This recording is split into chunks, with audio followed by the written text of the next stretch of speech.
બીસીએને મેં એના સેક્રેટરી અને એના પ્રેસિડેન્ટને એક તો કરપ્શન અને શિડ્યુલ ટ્રાઇબ ફાર્મર્સની સાથે ખોટું કામ કરેલ છે એના વિશેની એમને લીગલ નોટિસ મોકલેલી છે.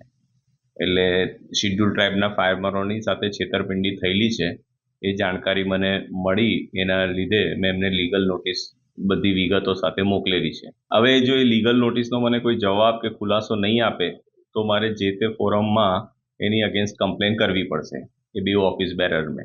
કારણ કે અહીંયા કરપ્શન લગભગ 7,30,00,000નું થયું છે અને શિડ્યુલ ટ્રાઇબ ફાર્મરોની લગભગ 9,20,00,000નું છેતરપિંડી થયેલી છે. બીસીએ પાસે તો અપેક્ષા એ છે કે અત્યારે તરત જ એ રેમિડિયલ સ્ટેપ લે અને આ કરપ્શનની અંદર જે બી પૈસા ગયા છે એનું વળતર પાછું બીસીએમાં આવે, અને એ નહીં લાવે તો પછી મારે એમની અગેન્સ્ટ કમ્પ્લેન કરવી પડશે.